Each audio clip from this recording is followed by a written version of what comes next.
Bonsoir et merci de votre fidélité. Anio d'Info, le gouvernement du Niger met fin aux fonctions de 26 consuls honoraires dans 20 pays, dont le Bénin, la Tunisie, l'Afrique du Sud, la France, la Belgique, la Turquie ou encore la Chine et l'Inde. On va en parler avec vous, Mamadou Diouf. Bonsoir et bienvenue. Merci. Bonsoir Charlotte. Les autorités du Conseil national pour la sauvegarde de la patrie au Niger ont mis fin aux fonctions des consuls honoraires du Niger dans 20 pays à l'étranger. Qu'est-ce qui justifie cette décision du CNSP? À première vue, quand on regarde la note qui dit qu'on a mis fin aux fonctions de consuls, parce qu'ils ont fait une note sur l'Afrique où on cite les 6 pays, les 6 pays d'Afrique. Ils ont écrit pour nécessité de service. Mais comme on le sait, dans le langage diplomatique... Diplomatique, justement, qu'est-ce que ça peut signifier? C'est un mot fourre-tout, qui peut signifier tout.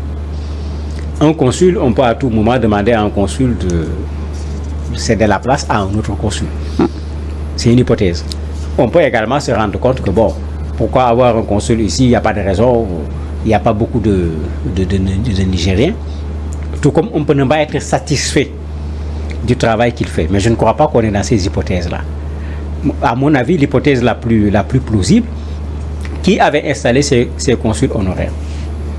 C'est le pouvoir actuel ou c'est l'ancien pouvoir? C'est l'ancien pouvoir. Mais est-ce que ces consuls honoraires n'ont pas eu la même attitude que l'ambassadrice du Niger en France?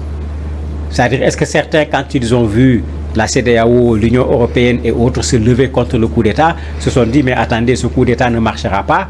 Et bon, ils ont préféré défendre le camp qui les a mis en place, au lieu de défendre le camp qui voulait prendre la place du camp qui les a mis en place. Mais ça peut amener effectivement le pouvoir à se dire, mais ce n'est pas avec cela qu'on va collaborer. On a vu ce qui s'est passé avec l'ambassadrice au niveau de la France, qui a été immédiatement refusée par le Niger et qui a décidé de continuer à représenter le Niger au niveau de la France, bien sûr, avec la complicité de Paris pour ce cas-là. Maintenant, la note ne donne aucune précision sur l'ensemble de ces éléments. Mais ça peut effectivement être cela.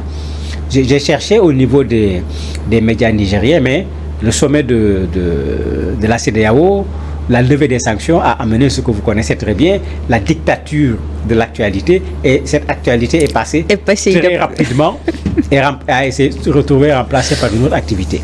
Il y a quand même un cas sur lequel on a pu avoir des informations, c'est le consul, on dit Bénin tout le temps, pour le cas du Bénin, c'est le consul qui se trouve à Parakou.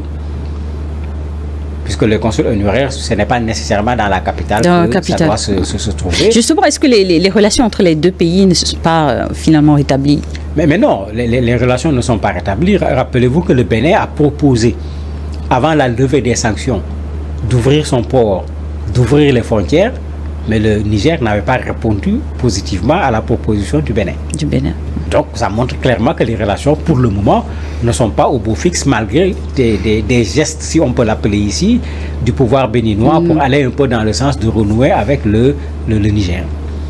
Et donc, il reste vraiment à comprendre qu'est-ce qu'on met concrètement dans cette déclaration de nécessité de service, mais 26 pays, 26 consuls honoraires, ça fait quand même beaucoup à la fois. Mais il y a un cas intéressant, c'est le cas de la Turquie. C'est pourquoi je disais qui les a mis en place. Parce que pour le cas de la Turquie, le consul Fatih Bora détient une structure, une entreprise qui s'appelle Souma. Cette entreprise, c'est elle qui a gagné le marché qui gère l'aéroport international Djouri Amani pour 30 ans. C'est un gars qui est impliqué dans plein d'affaires au Niger et c'est un gars qui s'implique dans des investissements, dans tout un tas de choses. Une telle décision, quelles conséquences ça peut avoir justement sur les affaires? Avant la conséquence, qui était l'appui de cette personne pour qu'elle puisse avoir autant de choses? Mais c'est très certainement le parti qui était en place avant. Ou bien le président qui était en place avant. Est-ce que ce n'est pas une façon de faire de la purge? C'est-à-dire enlever des gens qui étaient plutôt de l'ancien pouvoir et qui, quand le nouveau pouvoir est arrivé, n'ont pas suffisamment applaudi pour qu'on sache qu'ils sont avec ce nouveau pouvoir. Est-ce qu'on n'a pas voulu les enlever pour que ça ne soit pas des encombrements par rapport au pouvoir actuel, comme on avait vu l'exemple, comme je l'ai dit, de la dame qui était au niveau de la France. Maintenant, c'est vrai que ça fait beaucoup, mais ça se fait parfois dans des pays. On peut se lever du jour au lendemain, les ambassadeurs ont fait tourner les choses, etc. Mais quand ça se fait dans une situation normale, souvent on ne se pose pas trop de questions. Ici, la particularité, c'est le coup d'État qui a mis les militaires au pouvoir. C'est cette bataille qui n'est pas finie entre Bazoum et les militaires, parce que Bazoum refuse toujours de démissionner de son poste de président de la République, etc. Ça fait qu'on s'interroge également dans ce sens. Est-ce que c'est juste une nécessité de service? Ça peut être le cas pour certains, mais moi je suppose que pour beaucoup, il y a plus que nécessité de service dans cette affaire-là. La crise au Niger a mis à mal les relations entre le pays et entre le Niger et plusieurs autres pays. Mais tout à fait. Tout à fait. Quand je prends les pays membres de la CEDEAO, au sommet, parce qu'il faut qu'on fasse la part des choses. Au sommet, il y a de sérieux problèmes. On a parlé de la France. Vous avez vu, dans les discours de façon générale, la France est toujours présente comme le mauvais élément. Parce et les deux consuls ont été aussi... Oui, mais c'est pourquoi j'ai dit... mis hors service. Il ne faut pas les lire en termes de nécessité de service seulement. Mais ça peut être la nécessité du moment. Ça peut être le contexte actuel qui demande à ce qu'on enlève des gens qui sont plutôt des partisans de l'ancien pouvoir que des partisans du pouvoir actuel. Peut-être on a essayé même de les transformer en partisans, ils n'ont pas voulu, ou bien même dès le départ, ils ont préféré avoir une posture d'hostilité par rapport au pouvoir qui est en place. Mais tout le monde sait que quand on gouverne généralement avec ceux avec qui on est d'accord. On ne va pas aller chercher ceux qui vont vous mettre les bâtons dans les roues pour pouvoir gouverner. On peut alors s'attendre à ce que ces 26 diplomates, en tout cas, soient tous renouvelés aussi. Mais pas nécessairement. Le contexte économique du Niger, tout le monde connaît les difficultés avec les sanctions qui se sont ajoutées à ces difficultés. Il est arrivé qu'on voit des pays, même pas au niveau des consuls, au niveau des ambassades, se lever du jour au lendemain, décider de réduire le nombre des ambassadeurs à l'étranger parce que ça coûte cher. Mais la nécessité de service, ça peut être également une raison économique. Oui. On se dit, mais attendez, pourquoi avoir autant de consuls alors que dans certains espaces, ce n'est pas une nécessité? Pourquoi deux en France? Pourquoi pas un seul, etc. Mais ça permet de comprimer un peu également d'un point de vue financier. Et en ce moment, il est clair que on est peut-être dans la nécessité de service ici quand on le dit de façon administrative habituellement. Mais comme je dis, pour tout cela, on n'a pas les éléments. Le gouvernement lui-même n'a pas donné clairement les arguments qui l'ont amené à remettre en cause tous ces consuls honoraires. En tout cas, les réactions des autorités nigériennes se font de plus en plus rares. On va évoquer le sommet de la CEDEAO du samedi dernier qui a été marqué par la décision des chefs d'État de lever en grande partie les sanctions imposées au pays depuis le coup de force du 26 juillet. Et visiblement, cette décision très attendue n'a suscité aucune réaction de la part de Niamey. Oui, visiblement, ça n'a pas suscité de réaction, mais tout le monde sait que Niamey a négocié fort pour que ces sanctions soient levées. Et ça, c'était dès le départ. Rappelez-vous les premières missions, parce que pendant que la CEDEAO faisait la pression, la CEDEAO disait libérer Bazoum d'abord, et il disait lever les sanctions d'abord. Il ne faut pas qu'on oublie ça. Il y a une négociation sur la levée des sanctions. Donc, c'était attendu. C'est vrai que les premiers responsables nigériens ne vont pas être les premiers à applaudir parce que ce serait une façon de reconnaître les difficultés dans lesquelles les populations se sont retrouvées, ce qui est quand même une réalité. Mais chacun va vouloir tirer la couverture de son côté. Vous avez vu la CEDEAO qui parle de raisons humanitaires, etc. Faut dire clairement que sur ce plan, dans le rapport de force que la CEDEAO a essayé, la CEDEAO a échoué du point de vue rapport de force parce qu'ils n'ont pas été capables de contraindre les autorités nigériennes pour avoir le résultat qu'ils voulaient. Mais on a levé les sanctions. Moi, je trouve que c'est une très bonne chose parce que quoi qu'on dise, que ce soit au Niger, que ce soit dans les autres pays où on subit les sanctions, ce n'est ni ceux qui ont fait le coup d'État, ni ceux qui ont pris les sanctions. Je parle des premiers responsables qui subissent ces sanctions. Ces gens continuent à vivre normalement. Ce sont les populations de ces pays qui subissent les sanctions. Et en cela, c'est une très bonne chose d'avoir levé ces sanctions parce que je ne vois pas pourquoi continuer avec des sanctions dans ces conditions. C'est donc un soulagement après 7 mois de bras de fer entre le Niger et la CEDEAO. C'est un soulagement, mais il ne faut pas que ça s'arrête à un soulagement seulement. il faut qu'on accepte de s'asseoir sur la réflexion du président Talon. Certains ont vite fait de prendre ça en disant non, il est d'accord avec les putschistes, il leur donne raison. Non, le président pose un problème de fond. Qu'est-ce qu'on fait? On a utilisé des sanctions, voilà ce que cela a donné comme résultat. Moi, je préfère cette attitude. Et pas de la part des présidents, mais il y a des technocrates au niveau de la CEDEAO. Et parmi ces technocrates, vous en avez qui viennent du Niger, qui viennent du Mali, etc. Ces pays qui ont été sanctionnés. Mais il faut que ces technocrates-là s'asseyent pour voir comment faire pour résoudre cette question-là, pour qu'on ne se retrouve plus encore face à une telle situation. Et je crois que le président Talon a lancé cette réflexion. Il faut que les gens aillent dans le sens de la réflexion qu'il a proposée pour qu'effectivement la CEDEAO sorte plus forte de cette crise, au lieu qu'on se retrouve avec une CEDEAO qui sera encore beaucoup plus faible, et ça ne fera l'affaire de personne, ni des dirigeants, ni des populations. Vous parliez tantôt de médiation engagée, on s'en souvient, 2 rencontres de la délégation des médiateurs avaient échoué les 10 et 25 janvier. Le 26 février, les présidents togolais et ivoiriens se sont rencontrés à Abidjan. Est-ce que justement cette rencontre a déclenché quelque chose de très positif dans l'évolution de la situation? Mais tout le monde connaissait la position du Togo, bien qu'elle est interprétée diversement. Hein. Chacun y va de son analyse par rapport à la posture du Togo.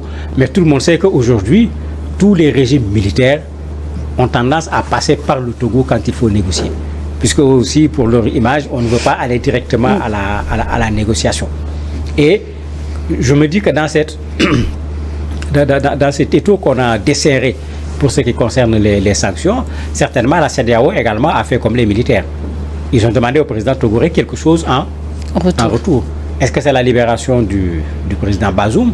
Est-ce que c'est la mise en place d'une transition de courte durée? Parce qu'il ne faut pas qu'on oublie que les arguments avaient déjà été développés, mais il n'y avait pas eu d'accord entre les deux parties, c'est-à-dire la CEDEAO et le pouvoir nigérien. Donc très certainement, quand on aura plus d'informations, quand on aura plus de résultats réels, on va savoir quel a été l'impact de la rencontre avec le président ivoirien, quel a été l'impact du déplacement du ministre togolais des Affaires étrangères à Niamey dans cette rencontre qui finalement n'avait pas eu lieu, etc.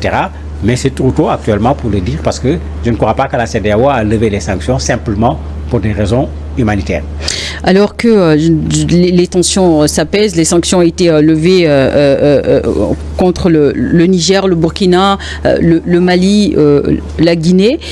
Parlant précisément des pays de l'AES, si la tension s'apaise, est-ce qu'ils devraient envisager revoir la posture, la décision de quitter la CEDEAO? Pour moi, cette décision est une mauvaise décision. Je l'ai toujours défendu, je continue à le défendre. En partant, il se crée des problèmes, il crée des problèmes aux autres. Ce n'est pas la solution. Comme il y a une année pour que le départ puisse être acté, confirmé, puisse être définitif, qu'il y ait de la médiation pour qu'il retourne au niveau de la CEDEAO. Parce que ce qu'ils vont faire avec AES, c'est de créer une CEDEAO en miniature. Je ne les vois pas faire une réflexion qui dépasse ce que la CEDEAO a fait en texte en termes d'harmonisation, circulation des personnes et des biens, etc. Parce qu'il ne faut pas qu'on confonde les choses. Il y a de très bonnes choses dans la CEDEAO qui ont été conçues par des technocrates. La pratique a été mauvaise. Ou bien ça n'a pas du tout été pratiqué. C'est la même chose qu'il risque de reproduire.